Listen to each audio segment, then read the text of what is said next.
La tabtulu biharakatin khafifatin. Salat enggak batal disebabkan kita melakukan gerakan ringan. Meskipun sering, meskipun terus-menerus, kalau gerakan itu kategorinya gerakan ringan, maka salat tidak menjadi batal adanya. Mana contoh gerakan ringan? Seperti kita menggerakkan jari telunjuk. Jarinya aja, satu jari. Tangannya diam aja. Tangannya tuh. Walaupun berkali-kali, salat kita tidak batal. Hanya hukumnya makruh, ngurangi ganjaran. Assalamualaikum warahmatullahi wabarakatuh. Bismillahirrahmanirrahim. Alhamdulillahi rabbil alamin. Wassalatu wassalamu ala sayyidina Muhammadin wa ala alihi wa sahbihi ajma'in. Allahumma inna nastahdika li arsyadi amrina wa zidna ilman yanfa'una. Qala al-imamul muallif rahimahullahu ta'ala wa nafa'ana bihi wa bi barakati ulumih wa ghafarahu wa lima syaikhihi wa lima syaikhina amin. La tabtulu bi harakatin khafifatin. Tidak batal solat itu dengan sebab gerakan-gerakan yang ringan. Wa in kasurat, sekalipun banyak gerakan itu. Wa tawalat, dan berturut-turut gerakan ringan itu. Bal tukrahu, bahkan dimakruhkan hukumnya gerakan yang ringan itu dengan sengaja-ngaja. Katahriki usbu'in, contohnya gerakan ringan seperti menggerak-gerakan telunjuk. Au asabi'a, atau katahriki usbu'in seperti menggerakkan satu jari. Au asabi'a, atau beberapa jari tangan. Fi hakin, pada garuk-garuk. Au subhatin, atau tasbih. Ma'a qarari kafihi, serta tetap telapak tangannya. Au jafnin, atau menggerakkan pelupuk mata. Au syafatin, atau bibir. Au zakarin, atau zakar. Au lisanin, atau lidah. Li'annaha tabi'atun limahaliha.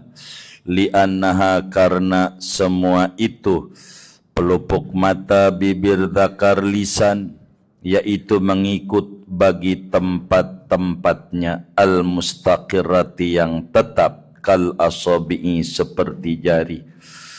Walidzalika buhisa anna harakatal lisani in kanat ma'a tahwilihi an mahallihi abtala salasun minha. Dan karena yang demikian itu alasan mengikuti bagi tempatnya. Dibahas ulama, dibahas oleh bahwa gerakan lidah, jika ada gerakan lidah itu bersama mengeluarkan lidah dari tempatnya, maka membatalkan oleh 3 gerakan daripadanya. Qala syekhuna, berkata guru besar kami Ibnu Hajar al-Haytami, huwa muhtamilun, dan batal itu boleh jadi. Wa kharaja bil asabi al-kafu, keluar dengan kata-kata jari oleh telapak tangan. Fatahrikuha salasan wilaan mubtilun, maka adapun menggerakkan telapak tangan 3 kali berturut-turut, yaitu membatalkan solat. Illa an yakuna bihi jarabun la yasiru ma'ahu adatan ala adamil haqi, kecuali tidak batal bahwa ada dengannya budukan gatal yang tidak tahan ia La yasbiru yang tidak tahan ia bersama gatal itu pada adat atas ketiadaan menggaruk-garuk. Fala tabtulu maka tidak batal solat lid darurah karena darurat. Qala syekhuna berkata guru kami Ibnu Hajar, wa yu'khadhu minhu anna man ibtuliya biharakatin idtirariyatin yansha'u anha amalun kasirun sumiha fihi. Diambil faham dari alasan itu bahwa siapa orang yang termusibahi dengan gerakan yang tak terkendali, yang muncul dari gerakan itu perbuatan banyak, yaitu dimaafkan padanya. Wa imrarul yadi wa radduha ala tawali bil haqqi marratan wahidatan. Wa imrarul yadi adapun melewatkan tangan, wa radduha dan mengembalikannya, ala tawali berturut-turut bil haqqi dengan menggaruk, marratun wahidatun yaitu satu kali. Wa kadarafuha an sadrihi wa wad'uha ala maudil haqqi marratun wahidatun. Seperti ini satu kali mengangkat tangan dari dada dan meletakkannya di atas tempat garukan itu satu kali. Ai ini tasola ahaduhuma bil akhar, yakni jika menyambung salah satu keduanya dengan yang lain. Wa illa jika tidak, fakullun marratun ala mastadharahu syekhuna, maka tiap-tiap satu yaitu terhitung satu kali atas apa yang menganggap zahir akan dia oleh guru besar kami Ibnu Hajar Al-Haytami. Wallahu a'lam bishawab. Segini, Bapak Ibu, saudara-saudara sekalian yang mulia, kajian kita masih berbicara hal-hal yang menyebabkan solat kita jadi batal. Kajian ini amat sangat penting bagi kita, oleh karena ada orang di kubur itu disiksa bukan karena tidak solat, akan tetapi solat tapi tidak tahu peraturannya. Oleh karena itu, jangan sampai kita dianggap oleh agama tidak sholat, padahal kita sampai jidatnya hitam, oleh karena kita melanggar hal-hal yang membatalkan sholat. Materi kita masih melanjutkan kajian sebelumnya bahwa yang membatalkan sholat adalah gerakan berat yang banyak. Bagaimana kalau gerakan ringan? Apakah membatalkan sholat atau tidak? Kata kitab kita, la tabtulu biharakatin khafifatin. Sholat enggak batal disebabkan kita melakukan gerakan ringan. Meskipun sering, meskipun terus-menerus, kalau gerakan itu kategorinya gerakan ringan, maka sholat tidak menjadi batal adanya. Mana contoh gerakan ringan? Seperti kita menggerakkan jari telunjuk dalam sholat, asyhadu an la ilaha, atau dari sholatnya begini. Jarinya aja, satu jari. Tangannya diam aja. Tangannya tuh. Walaupun berkali-kali, sholat kita tidak batal. Hanya hukumnya makruh, ngurangi ganjaran. Kalau ada teman kita sholat lalu jarinya begini-begini terus, mana ketutupan kain lagi. Ini bagaimana ini? Kalau jarinya begini-begini nih, jangan disalahin. Kalau ada yang jarinya begini-begini nih, itu orang mungkin, kita harus baik sangka jadi muslim, mungkin dia ganjarannya udah banyak. Dia lagi pengen ngurang-ngurangin ngurang-ngurangin ganjaran. Makanya jarinya digoyang-goyang. Kalau saudara merasa ganjarannya masih dikit, jangan. Digerakkan aja sekali, cukup. Jangan kita digerakkan banyak. Kalau digerakkan banyak, hukumnya makruh. Bal tukrahu. Bahkan hukumnya makruh, gerakan ringan bila banyak. Makruh hukumnya, gerakan ringan. Begitu. Begitu juga menggerakkan jari-jari kalau gatel. 3 jari gitu. Ini mohon maaf gatel. Tangannya begini, tapi telapak tangannya diam. Ini juga masih dianggap ringan. Kalau telapak tangannya diam. Rumusnya. Tapi kalau kemudian telapak tangannya gerak tuh. 3 kali aja membatalkan sholat. Ini enggak disebut gerakan ringan. Kalau gatel gini aja. Ini pipinya gatel, tangannya jadi taruh di sini, dijalanin aja telunjuknya nih.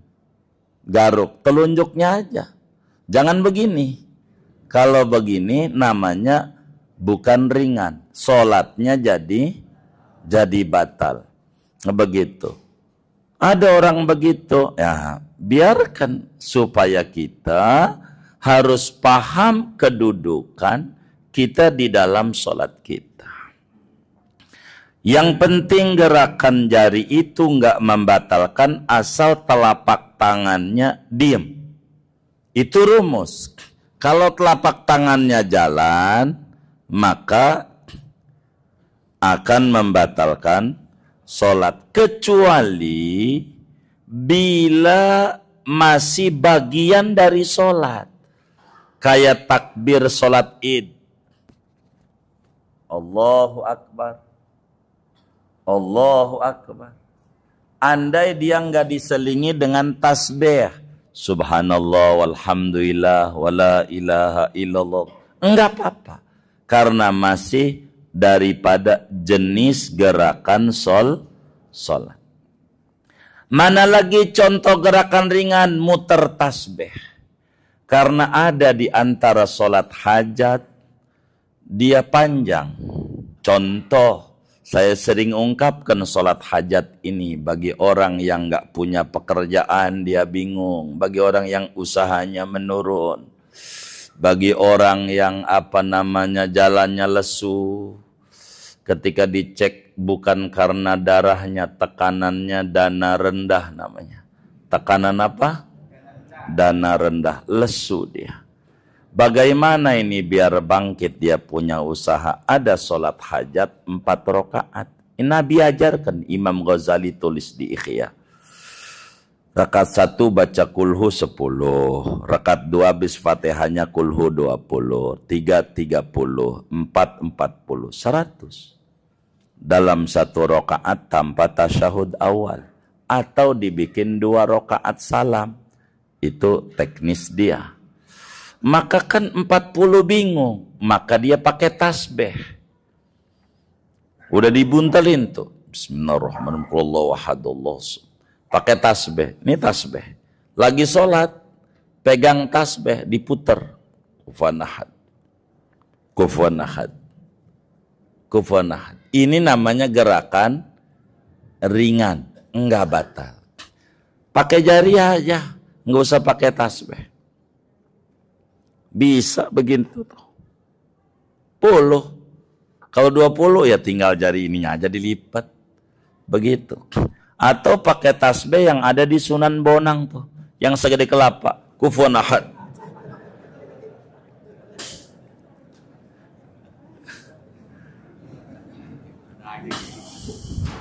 Kan gede banget tuh. Jadi kalau gerakan ringan tidak membatalkan sholat. Contoh, jari telunjuk goyang-goyang makruh doang. Atau garuk-garuk. Begitu. Itu gerakan ringan. Yang penting telapak tangannya enggak goy. Atau muterin tasbih, telapak tangannya enggak goyang. Atau betulin pici yang jatuh. Lalu kita pakai lagi. itu juga gerakan ringan. Banyak gerakan ringan, begitu. Begitu seperti menggerakkan lidah, itu juga kategorinya gerakan ringan. Au jafnin, atau gerakan daripada pelupuk mata. Sholat pakai ngedipin temannya. Enggak apa-apa juga.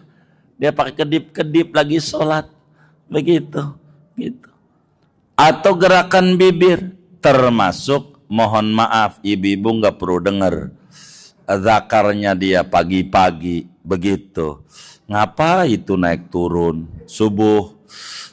Itu kan gerak-gerak. Itu tidak batal. Tidak batal. Atau gerakan lidah. Itu juga tidak batal. Kenapa? Karena gerakan itu mengikut bagi tempatnya yang tetap. Seperti jari. Jarinya enggak goyang. Jadi gerakan ringan tidak akan membatalkan sholat. Gerakan ringan. Begitu. Wa in kasurat, sekalipun banyak, sekalipun. Jadi singkatnya, pada uraian kita ini, agar supaya saya singkat dulu, gerakan itu, kalau cuman satu kali gerak, atau dua kali gerak, itu tidak akan membatalkan sholat. Andai tidak ringan. Gitu. Kayak kita sholat ada yang lewat. Tuh, begitu. Sekali gerak, enggak batal. Kecuali pada 3 perkara. Gerakan itu bisa membatalkan sholat walaupun 1 atau 2. Itu membatalkan sholat. Begitu, bila tujuannya main-main. Kalau tujuannya main-main mah batal. Lagi sholat pakai olahraga, kerak begitu. Tujuannya, kan ada juga yang kayak begitu ya. Ada nggak? Yang mana orangnya nih? Tuh, begitu. 2, biar kata satu gerakan kalau keterlaluan itu juga batal. Kayak loncat. Walaupun sekali, karena loncat sama dengan 3 langkah. Begitu. Itu bakal membatalkan sholat. Ketiga, bila mana kita niat melakukan yang membatalkan. Walaupun baru 1 gerakan. Itu juga bakal batal. Kalau gerakan ringan, tidak akan membatalkan sholat. Begitu. Lalu bagaimana kalau gerakan banyak berturut-turut? Gerakan banyak yang berturut-turut bisa membatalkan sholat. Kecuali materi kita. 1, bila gerakan itu ringan. Gerakan ringan itu bila bibir, bila telinga, bila lidah, bila zakar, bila pelupuk mata dan jari tangan, telunjuk yang tidak gerak mana-mananya. Itu gerakan banyak, enggak batalin. Begitu, karena kategorinya gerakan ringan. Itu 1. 2, bila di luar kendali. Seperti dingin banget. Goyang-goyang berarti. Kalau udah kedinginan itu orang tuh bisa goyang. Namanya disebut di bawah tuh harokat idtiroriyah. Gerakan yang di luar kendali dia, saking dinginnya. Itu begitu. Kata orang Jawa kekutruken namanya. Begitu. Dia begini. Lagi sholat. Di luar kendali dia. Itu tidak membatalkan sholat. Ketiga, bila memang dia punya penyakit budugan, gatel banget eksim. Enggak tahan kalau kemudian dia tidak garuk. Udah nggak kuat, garuk aja. Yang kayak begitu tidak batal. Karena dia udah nggak kuat. Yang keempat, bila mana sholat syiddatul khauf, kayak orang perang. Walaupun gerakan banyak, berturut-turut, itu tidak membatalkan sholat. Jadi ada 4 gerakan banyak yang berturut-turut bisa membatalkan sholat kecuali 1 kitab kita ini biharokatin khafifatin, gerakannya ringan. 2 di luar kendali. 3 karena memang punya penyakit eksim yang luar biasa gatalnya. 4 bila sholat dalam peperangan. Walidzalika buhisa, karena alasannya mengikut tempatnya yang diem, maka adalah penelitian dan pembahasan ulama bahwa gerakan lidah, jika gerakan lidah itu disertai menjulurkan lidah dari tempatnya, kalau 3 kali membatalkan sholat. Dia lagi sholat sama bocah, pakai dia canda lagi, lidahnya dikeluarin, melet-melet, begitu 3 kali, itu membatalkan karena keluar daripada mulutnya. Kalau lidahnya pakai mewek-mewek, suka dijulur-julur, begitu sama orang, itu juga bakal membatalkan sholat kalau sampai 3 kali karena keluar dari tempatnya. Tapi kalau masih di mulut, emang juga enggak apa-apa. Lidah gerak-gerak itu kalau masih pada tempatnya. Sehingga bagaimana kalau gerakannya telapak tangan? Beda antara jari sama telapak tangan. Tangannya gerak, gatel, garuk-garuk. Tuh, namanya telapak tangannya gerak, bukan jari doang. Bila ini wa kharaja bil asabi al-kaf, lain hukum dengan jari telapak tangan yang gerak. Bila itu fatahrikuha salasan wilaan mubtil, maka gerakan telapak tangan 3 kali berturut-turut itu membatalkan sholat. Dia sholat garuk-garuk sampai 3 kali batal. Termasuk nih sami liman hamidah. Ini yang paling banyak orang. Ruku sami Allah liman hamidah, Rabbana lakal hamd. 3 kali aja namanya 3 gerak berturut batal sholat. Kalau saudara enggak ada remnya, udah sedekap aja. Sami Allah liman hamidah, udah nyaman. Belum pernah saya temuin yang sedekap begini nih, sami Allah hamidah. Belum pernah. Udah sedekapin aja tuh tangan tuh, biar mantep daripada bakalan apalagi sholat sunat taraweh lagi, taraweh Allah Akbar sami'allahu hamidah, Allah kagak ada tuh maknanya. Dan ini bakal bahaya di dalam kita punya sholat. Ngeri. Remnya tuh kalau nggak mau disedekapin, yakinin remnya kudu pakem.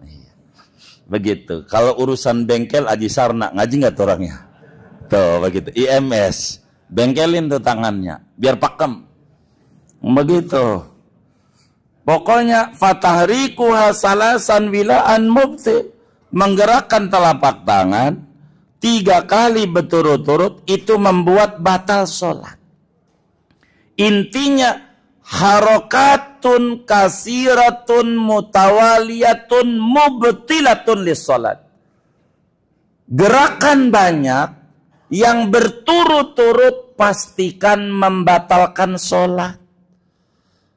Begitu. Kemarin udah kita bahas bagaimana gerakan kalau ada makmum yang di samping mundurnya. Udah kita terangin. Kecuali nih. 1. Ila an yakuna bihi jarob.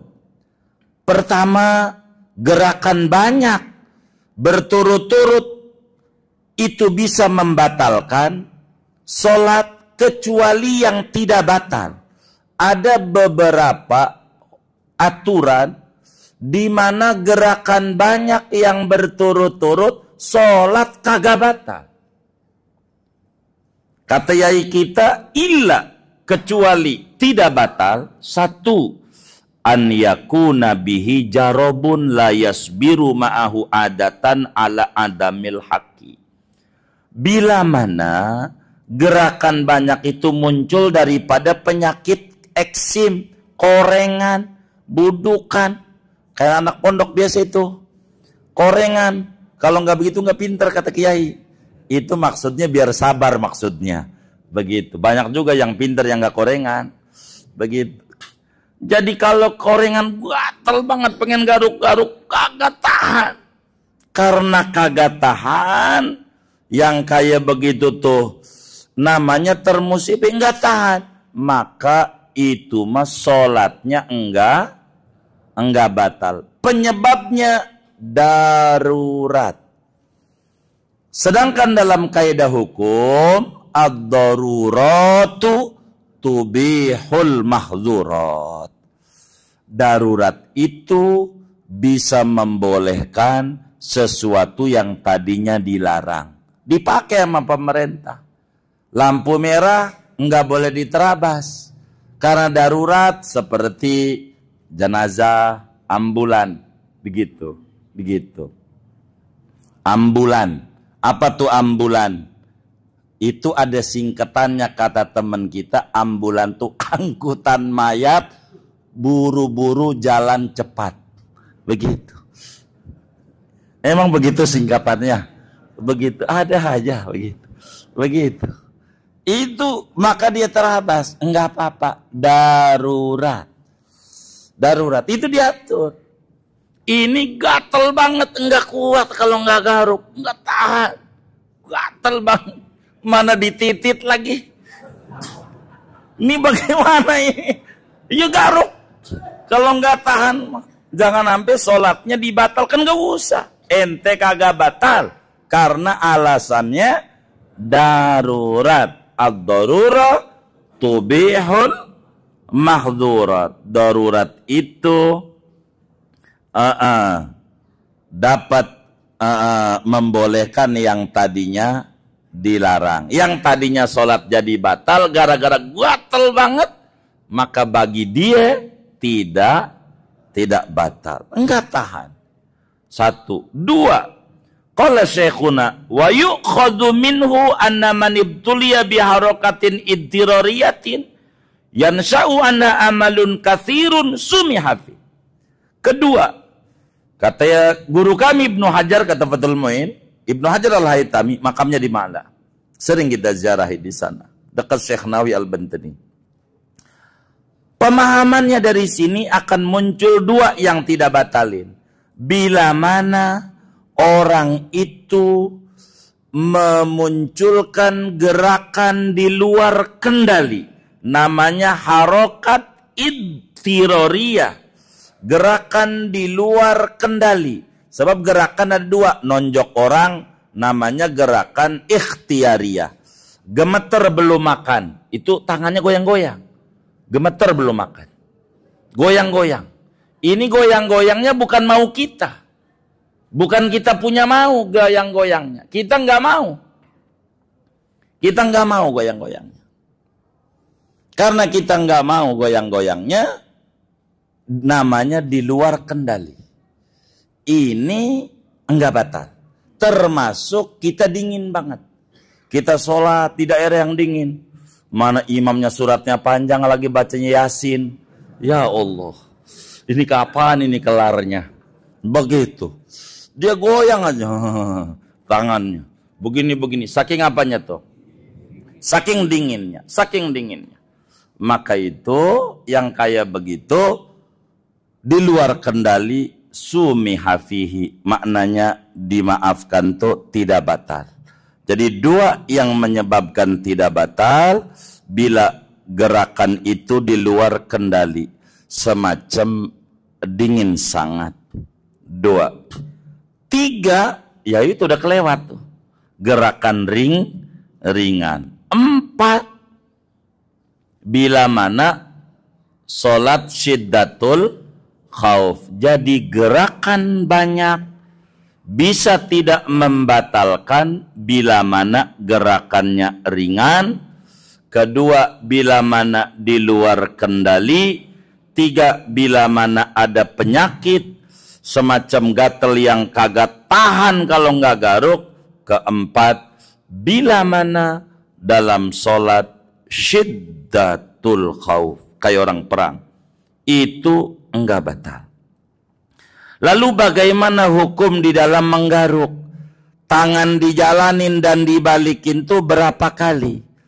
Jadi menjalankan tangan dan mengembalikan berturut-turut terhitung 1 kali. Ini garuk. Garuknya ini tangan dijalanin ditarik laginya itu namanya 1 kali. Jadi 1, 2, 3 batal. Tapi kalau cuma 1 doang tidak batal.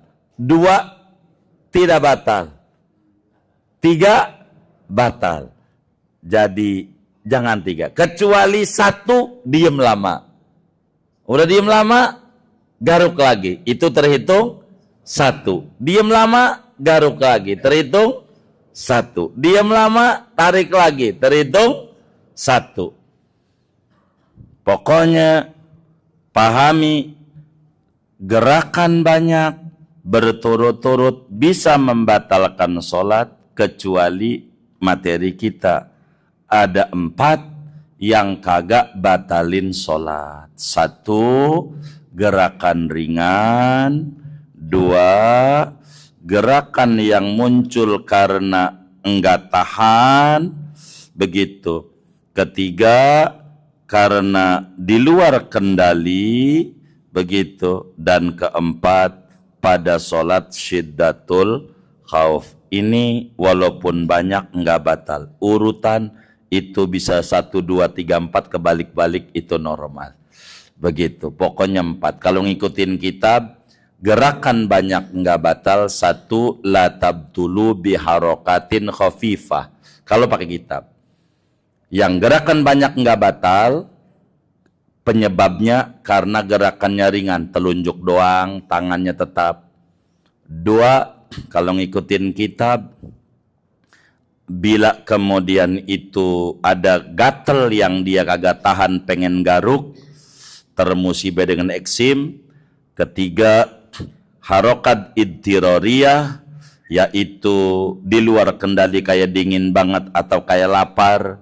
Begitu, itu suka kayak begitu tuh. Dan 4, bila sholat syiddatul khauf. Kemudian wa imrarul yadi wa radduha ala tawali bil haqqi marratun wahidatun.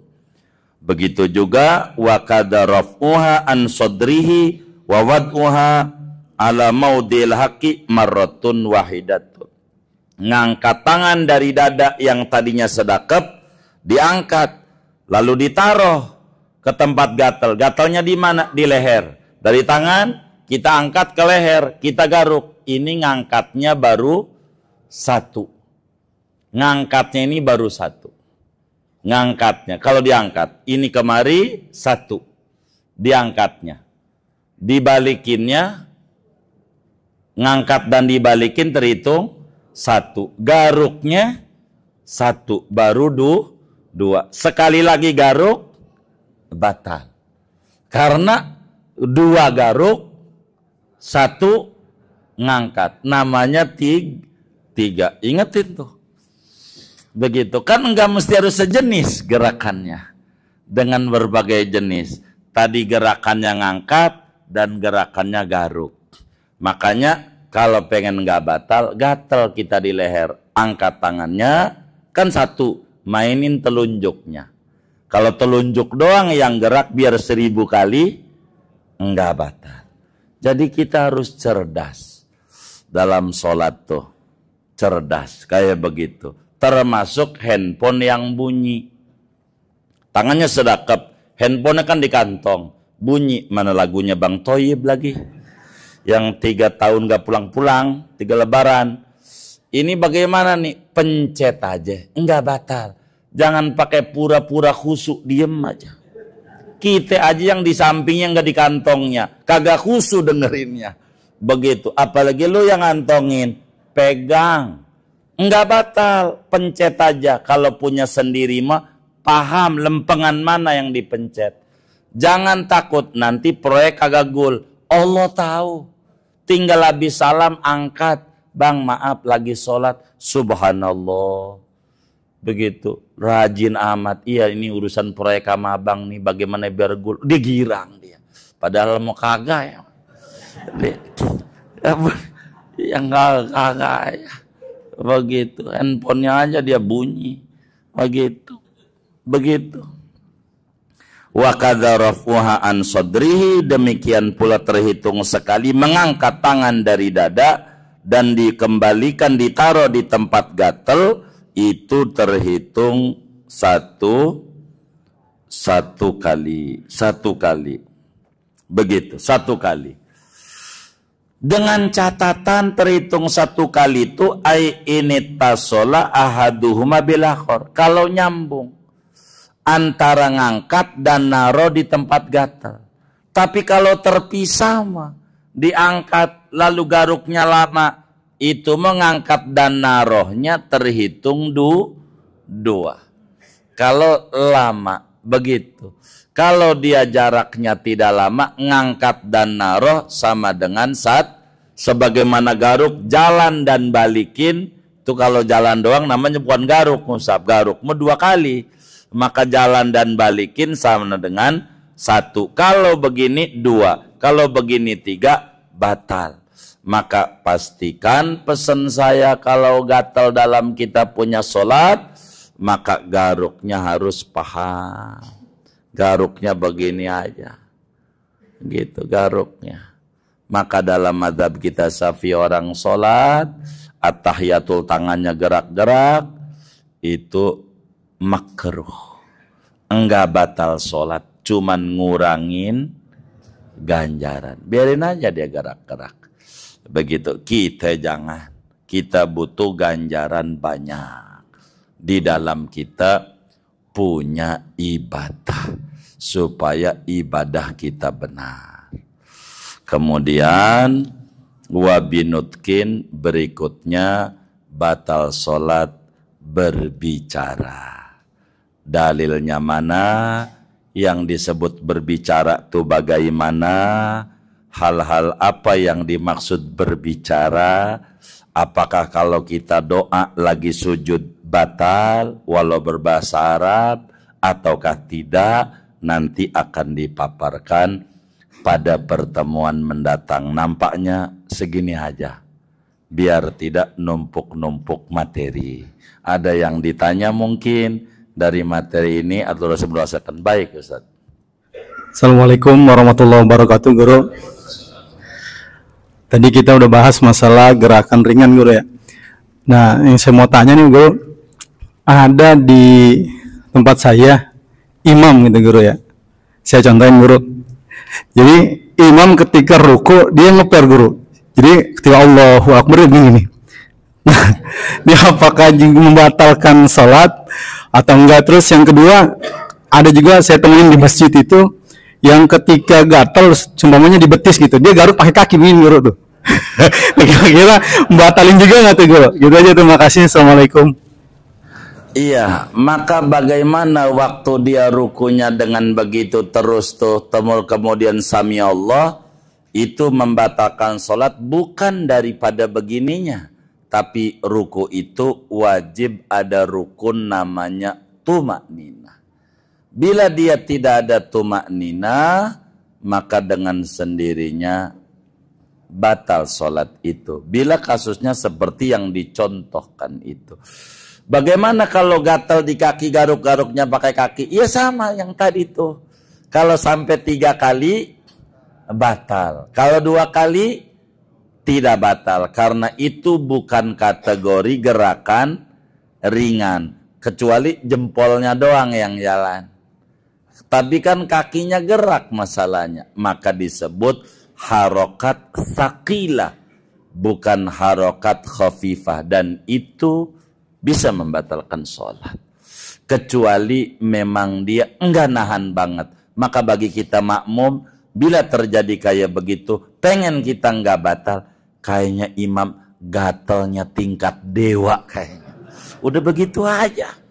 Biar sholat kita jadi makmum tidak batal. Jangan nanya-nanya. Kalau nanya, abis bang, gatal banget enggak? Enggak sih, ya batal kita. Ulang sholat kita. Udah kita. Kurang lebih demikian. Wallahu a'lam. Baik. Assalamualaikum warahmatullahi wabarakatuh. Aku mau tanya di luar materi malam ini. Apabila sholat Jumat itu khotib udah naik mimbar, udah khutbah, terus ada jamaah berangkat belakangan, terus melakukan sholat tahiyatul masjid, itu hukumnya gimana Pak Kiai? Baik, ini sudah kita jawab dalam beberapa pertemuan, namun karena ditanya kita jawab juga. Bagi orang yang dari tadi ada di masjid, Jumat nih, artinya dari tadi anggap jam 11 udah ke masjid, lalu kemudian khotib udah naik mimbar, haram hukumnya mengerjakan sholat apa saja, termasuk sholat wajib, qadha. Dia ingat subuh tadi belum sholat, kesiangan, ingat, enggak boleh juga. Kalau khotib sudah naik mimbar, kalau dia khotib naik mimbar, bagi orang yang dari tadi sudah ada di masjid. Bagaimana bagi orang yang baru ke masjid? Dia datang telat, penyebabnya apa saja, ketiduran, macet, dan seterusnya, atau sengaja-ngaja dia emang rumahnya dekat. Biasanya yang rumahnya dekat itu rada telat tuh masjid. Ditegur bini aja, bang, baru juga azan, berisik banget, begitu. Nah ini bagaimana nih, khotib udah naik mimbar, dia berangkat. Apa yang harus dikerjakan? Maka dia kudu sholat. Kalaulah belum qobliyah Jumat, sholat qobliyah Jumat. Kalau udah tahiyatul masjid. Dari mana ini dalilnya? Di dalam hadis riwayat Ibnu Majah. Imam Asy-Syaukani tuliskan di dalam kitab Nailul Autar. Hadisnya sahih. Daripada Sayyidina Sulaik Al-Ghatafani. Ini beliau yang punya kasus. Sahabat Nabi. Sulaik ketiduran. Bunyi hadisnya itu Ja'a Sulaikun Al-Ghatafaniyu radhiyallahu anhu wan nabiyyu sallallahu alaihi wasallam yakhtubu faqala ya Sulaiku asallaita qabla an taji'a faqala la ya Rasulullah faqala sallallahu alaihi wasallam salli raq'ataini wa tajawwaz. Hadis sahih. Sulaik Al-Ghatafani datang ke masjid sementara Nabi sedang khutbah. Itu yang ditanya tadi. Nabi lagi khutbah baru datang. Nabi lagi khutbah baru datang. Pikir Sulaik dengar khutbah wajib. Sholat qobliyah sunat. Maka Sulaik tuh masuk ke masjid, main duduk aja.